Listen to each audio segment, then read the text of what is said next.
What if I told you that the strength you've been chasing your whole life is actually making you weaker? All right, let's dive right in. Today, we're talking about something really powerful. This idea that you already have this deep, incredible strength inside you. It might just be, well, waiting for you to find it. So let's just start with a really important question. And I want you to actually take a second and think about this. When you hear that word strength, what's the first thing that pops into your head? What does it look like? What does it feel like? Is it this? You know, the Hollywood version? The person who screams and pounds on tables to get their way? The one who just does whatever they want and doesn't care about anyone else? Well, the material we're digging into today says, no, that's not it. Real strength is actually something way quieter, something deeper. It's knowing what you're actually feeling inside. It's being able to count your breaths when it feels like your whole world is falling apart. And maybe the biggest one? It's finding your own voice in the middle of all that noise. And here's the really cool part about this idea. This strength isn't something you have to go out and build from scratch. Nope, it's already in there.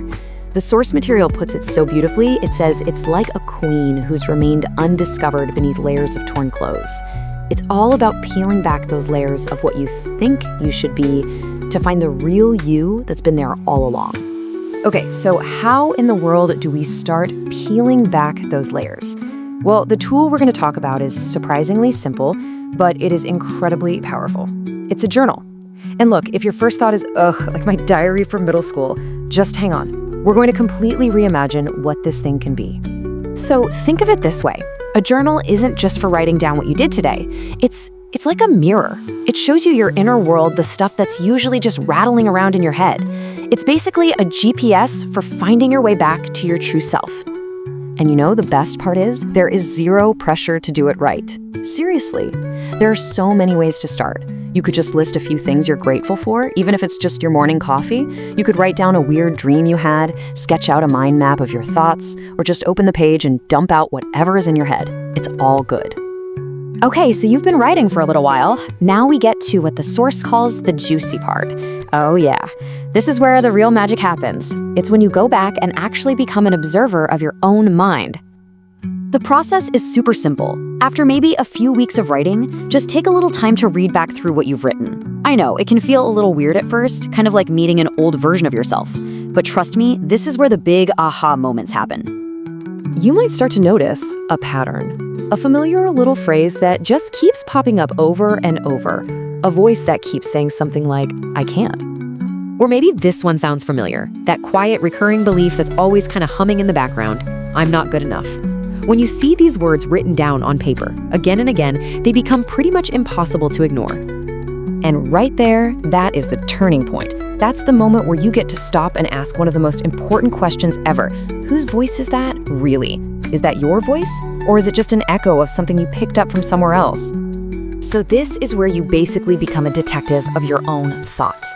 As you're reading, keep an eye out for these clues. First, those repeating sentences. Those are almost always your limiting beliefs. Second, recurring topics that keep bubbling to the surface. That's your brain waving a little flag, saying, hey, pay attention to this. And finally, listen for voices that just don't sound like you. Is that your mom's old warning? Is that society's expectations? Is it that one snarky comment from a coworker that you can't shake? Seeing it on the page helps you finally separate their voice from your own. Now, this all sounds good in theory, right? But let's look at how this actually plays out in real life. The source material shares a couple of really amazing stories that show exactly what this process can unlock. So get this first story. There was a friend who was constantly getting upset by a coworker, but she just kept it all bottled up inside. She blamed herself, always thinking, why am I so weak?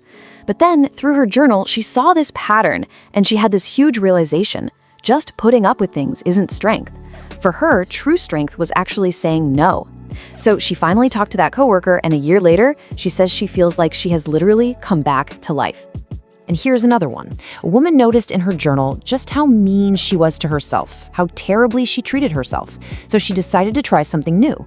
She started writing down things she actually loved about herself. It was really hard at first, but it taught her that self-compassion, that's the foundation of feeling worthy. And guess what happens when you know your own worth? You start setting boundaries, naturally. Now that is real power. What these stories really show us is the ultimate goal here. It's not about becoming some perfect, flawless, strong person. It's about taking off the masks, tuning out the voices that aren't yours, and just finding the real you. Like the quote says, you just need to be yourself without the mask. Your most authentic self, that is your greatest strength. All right, so maybe you're feeling a little fired up right now, which is awesome. But how do you actually start doing this? Let's break it down into a super simple, totally doable plan you can literally start today. Here it is, just 5 easy steps. 1, get a notebook and a pen that you actually like using. Seriously, it makes a difference. 2, just write for 5 minutes a day. That's it. Anyone can do 5 minutes. 3, once a week, read back and look for those patterns. Okay, now step 4, this is where the big change happens. When you find one of those limiting beliefs, you challenge it. You don't just let it sit there. You ask, is this really true? And you write down a kinder, more balanced thought. And finally, step 5, and this is maybe the most important one. Be kind to yourself through this whole thing. And listen, this is really important. This is not about being perfect. It's just about practice. If you miss a day, or heck, even a whole week, it does not matter. You didn't fail. You just pick up your pen and start again tomorrow. No big deal. And you know those days when you sit down and your mind is just totally blank? That's fine too. This simple act of showing up for yourself is what counts. You can literally just write, I don't know what to write. The whole point is to just create that space to listen to yourself. So, as we wrap up, I'm just gonna leave you with this one last question to think about. After everything we've talked about today, what is the very first, very small step you're gonna take to start waking up your own inner queen? Your journey really does start now.